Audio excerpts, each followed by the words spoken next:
حضرات محترم، السلام علیکم ورحمۃ اللہ تعالی وبرکاتہ۔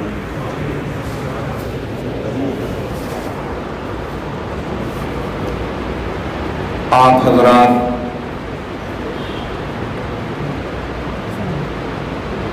یہ جان رہے ہیں کہ یہ محفل نکاح ہے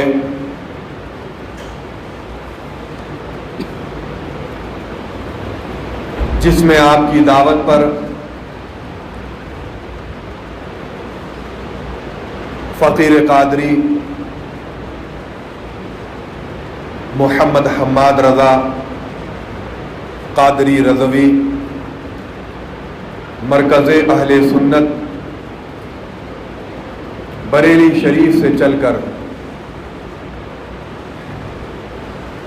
آپ کے درمیان یہاں حاضر ہے،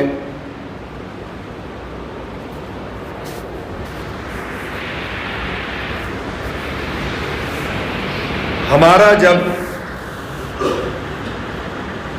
بریلی شریف سے نکلنا ہوتا ہے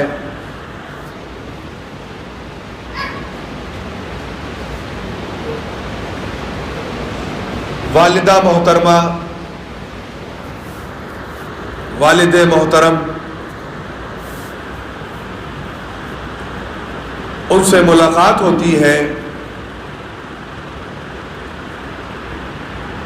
اور جب ان سے ملاقات ہوتی ہے اس وقت دل کی ایک عجیبی کیفیت بنی رہتی ہے۔ وہ ملنا کبھی ایسا ہوتا ہے کہ ہمارا سفر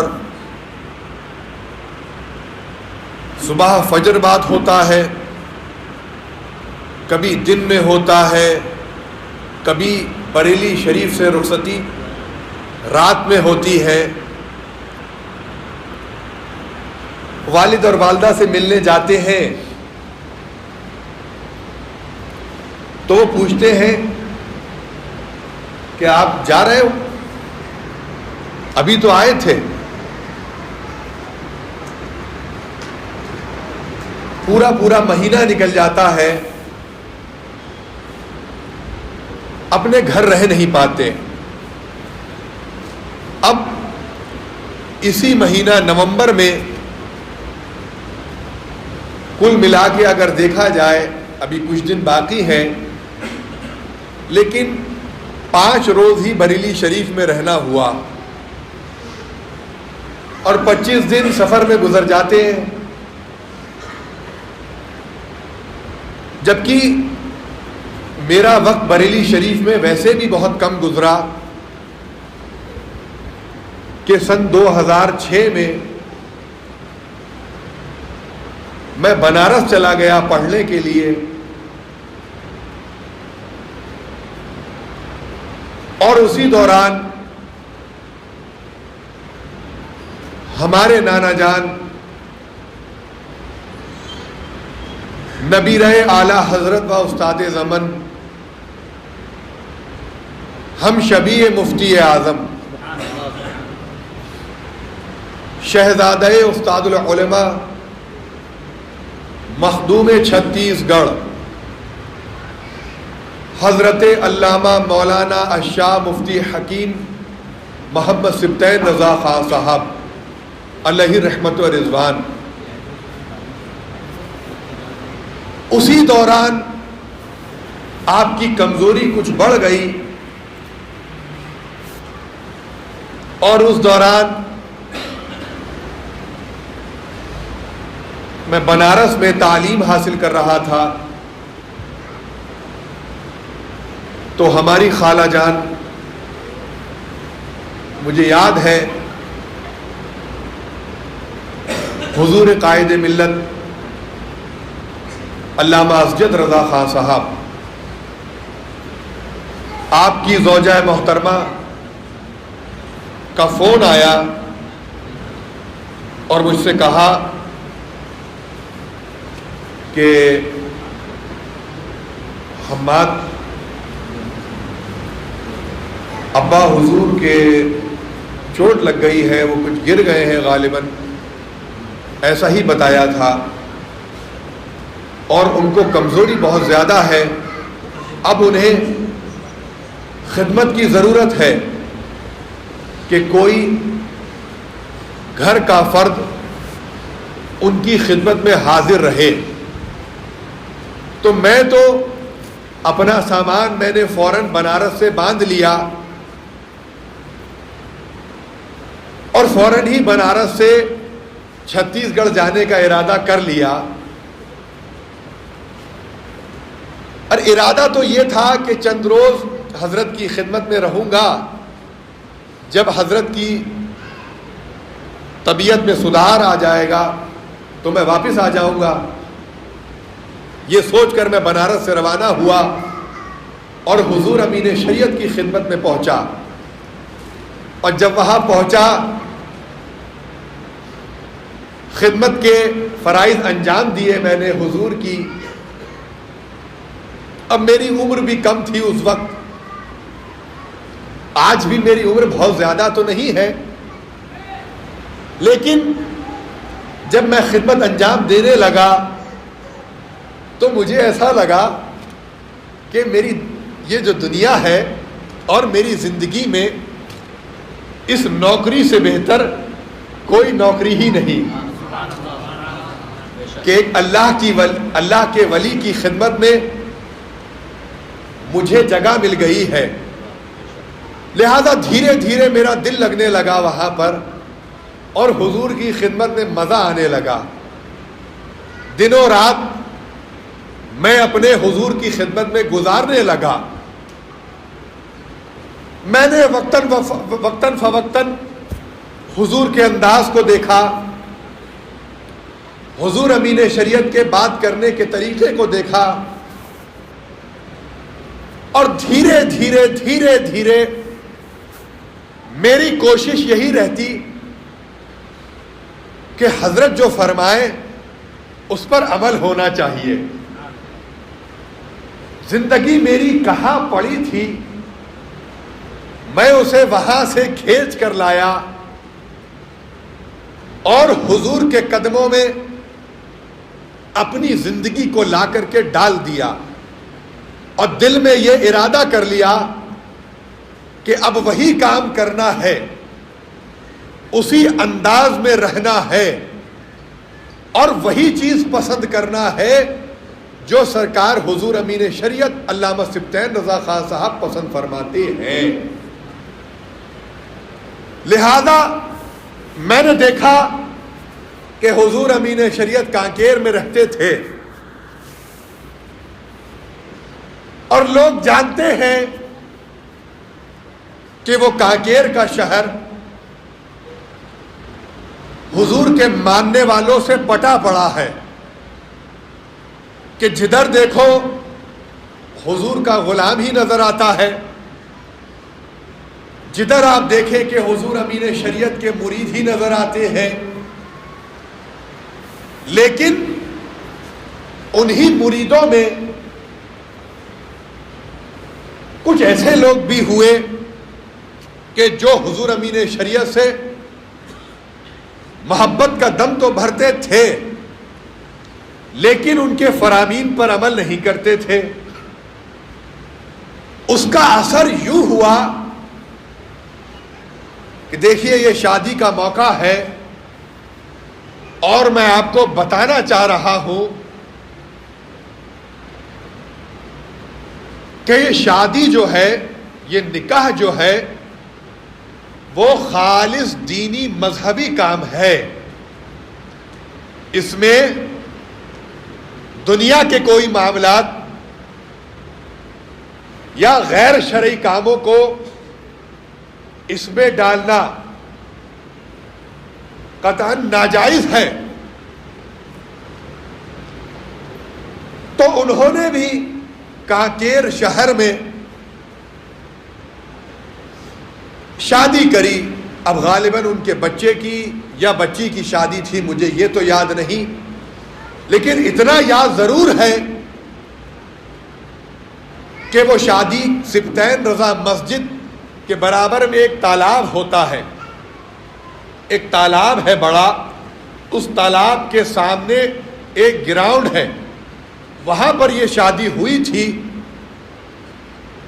اور دوسرے دن حضور امین شریعت کے بارگاہ میں ان کے غلام حاضر ہوئے۔ حضرت امین شریعت عصر بعد بیٹھتے تھے اور ملاقات کرتے تھے اپنے غلاموں سے، ان کی فریاد سنا کرتے تھے۔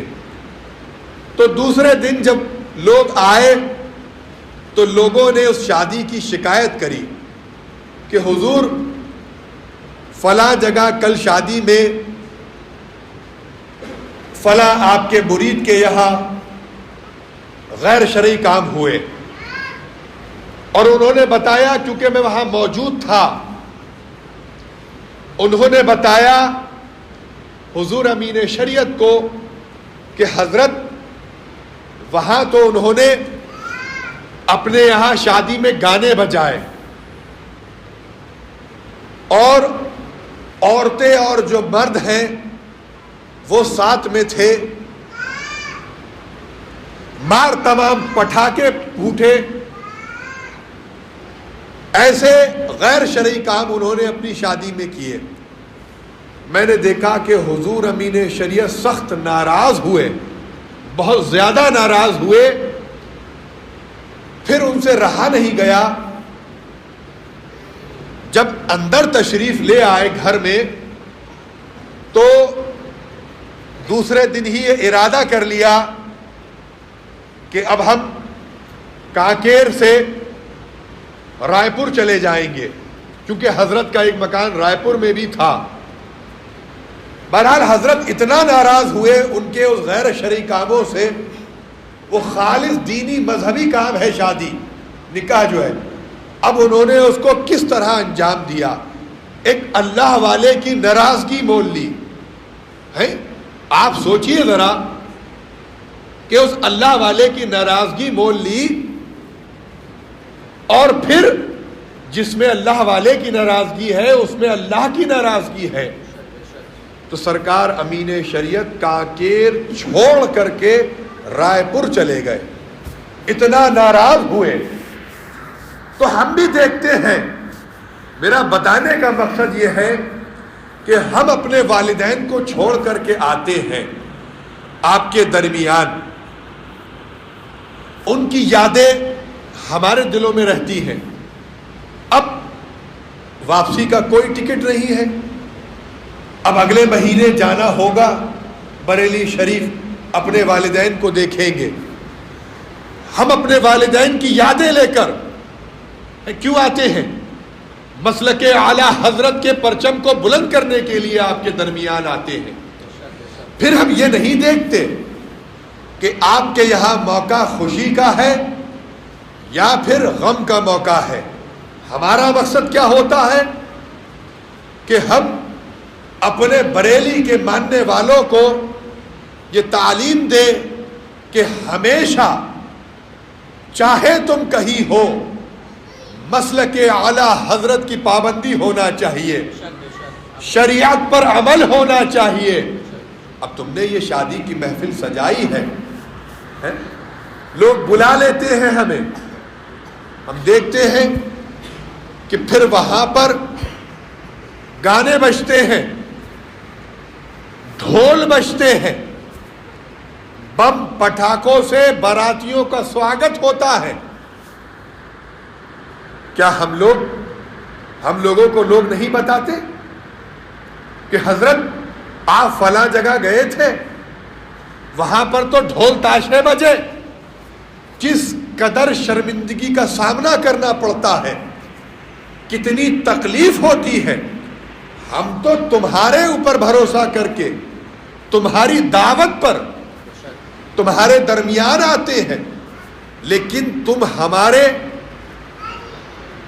اور ہمارے نام کا کیسا غلط استعمال کرتے ہو۔ ویڈیو فلم اگر تم بنا رہے ہو تو اس کا گناہ تمہارے سر ہے۔ تم اگر اپنی شادیوں میں گانے بجا رہے ہو تو اس کی خرابی تمہارے سر ہے۔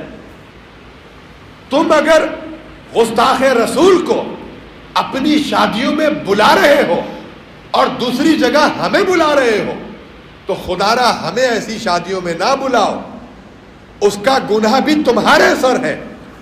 بروز قیامت اللہ کے حضور تمہیں اس کا جواب دینا ہوگا، تمہیں اس کا جواب دینا ہوگا کہ تم نے یہ غیر شرعی کام کرے۔ بریلی والے اس سے پاک ہیں، اس سے دور ہیں۔ الحمدللہ میں اپنی بات کرتا ہوں کہ میں نہ فوٹو کھنچواتا ہوں نہ فوٹو کھینچتا ہوں اپنے ہاتھ سے، میں ان چیزوں سے پاک ہوں۔ میں اس پر اپنے سرکار مفتی اعظم کے فتوے پر عمل کرتا ہوں۔ میں تمہارے ڈر کی وجہ سے فوٹو نہیں کھینچتا، مجھے اس بات کا خوف نہیں کہ یہاں پر میرا فوٹو کھینچ لیا جائے تو لوگ میرے بارے میں کیا کہیں گے۔ ارے میرے موبائل میں، میرے کیمرے میں بھی میں اپنا فوٹو نہیں کھینچتا یا کسی کا فوٹو بھی نہیں کھینچتا۔ میں الحمدللہ ان تمام چیزوں سے پاک ہوں، تو لہذا میں چاہتا ہوں کہ اگر تم میری تصویر بنا رہے ہو تو اس کا گناہ تمہارے سر ہے، تم اس سے باز آ جاؤ۔ میں تو چاہتا ہوں کہ تم اس سے باز آ جاؤ۔ بروز قیامت حشر کے میدان میں حساب و کتاب ہوگا نا، تو آپ سوچئے ذرا سب سے زیادہ عذاب میں کون مبتلا ہوگا؟ وہ مبتلا ہوگا جو تصویر کھینچے گا یا کھنچوائے گا، سب سے زیادہ عذاب اس کے اوپر ہوگا۔ تو اس عذاب سے بچو، اپنے اس دینی مذہبی کام کو مذہبی ہی رکھو۔ شادی کے 6 شرعی احکام ہیں، اب آپ کے سامنے وہ میں 6 شرعی احکام رکھ رہا ہوں۔ شادی کے 6 شرعی احکام ہیں، اس کے باہر کچھ نہیں۔ اگر تم اس سے زیادہ کچھ کر رہے ہو، اچھا کرتے ہو، تو اس کا تمہیں فائدہ ملے گا، اور یوں ہی تم اگر کچھ غلط کرتے ہو، کچھ برا کرتے ہو، کوئی غیر شرعی کام کرتے ہو، اس کا اثر تمہارے بچوں کے رشتوں پر پڑے گا، ہے نا۔ 2 چیزیں شادی بیاہ میں فرض ہیں، وہ کیا ہے؟ ایجاب و قبول ایک، اور دوسری چیز یہ کہ 2 گواہوں کا ہونا، یہ لازم ہے، ضروری ہے۔ یہ 2 فرض ہوئے، اب ایک چیز واجب ہے، وہ مہر ادا کرنا۔ جو ہم مہر ادا کرتے ہیں نا لڑکے والے لڑکی کو، یہ واجب ہے، اور اس کا حق شریعت مصطفیٰ صلی اللہ تعالی علیہ وسلم میں، اللہ کے قانون میں اس کا حق لڑکی کو عطا کیا گیا ہے کہ لڑکی اپنا مہر جتنا چاہے طے کرے کہ بھئی میں فلاں مہر کے ساتھ، لڑکے کی حیثیت کے مطابق میں فلاں مہر کے ساتھ تم سے نکاح کروں گی، کیا تم تیار ہو؟ اس کا حق اللہ نے لڑکی کو عطا کیا گیا۔ اب مہر اتنا بھی نہ طے کر لو کہ بھئی تم گھر بیٹھی رہو، کہ تمہارا رشتہ بھی نہ ہو۔ بھئی بریلی شریف میں ایک معاملہ ایسا بھی ہوا کہ ساری چیزیں طے ہو گئیں، سارے معاملات طے ہو گئے، رشتہ پکا ہو گیا، اب لڑکی والوں نے مہر کے لیے 5 لاکھ روپے مہر طے کر دیا۔ اب 5 لاکھ روپے بہت ہوتا ہے مہر، جبکہ لڑکے والے بہت اچھے لوگ، سید گھرانہ، ان کے والد سرکار مفتی اعظم کے مرید، ان کے تمام گھر والے حضور امین شریعت اور حضور تاج الشریعہ کے غلام، حضور تاج الشریعہ کے ماننے والے، ہم لوگ بھی اس گھرانے کو بہت قریب سے جانتے ہیں، ہے نہیں ہے؟ تو بہت اچھے لوگ، صرف 5 لاکھ مہر کی وجہ سے وہ رشتہ ختم ہو گیا۔ اب بھائی لڑکے والے گھر آئے، واپس آئے، اور انہوں نے منع کروا دیا کہ بھائی ہم ایسی جگہ شادی نہیں کر پائیں گے۔ بھئی یہ بہت بڑی ڈیمانڈ ہو گئی، 5 لاکھ روپے مہر ادا کرنا ہر کسی کے بس کی بات نہیں ہوتی ہے، تو اس میں آپ کے ہاتھ سے اچھا رشتہ چلا گیا۔ تو یہاں پر یہ پیغام ہے، یعنی یہ غور کرنے والی بات ہے کہ مہر اتنا ہونا چاہیے جتنا لڑکے کی حیثیت ہو، اچھا رشتہ آپ کو مل جائے، ایک صحیح مہر کے ساتھ آپ رشتہ طے کر لیں، ٹھیک ہے۔ یہ ایک واجب ہو گیا۔ 3 سنتیں ہیں، بھئی سنتیں بہت ضروری ہیں، یہ نکاح بھی تو سنت ہی ہے نا۔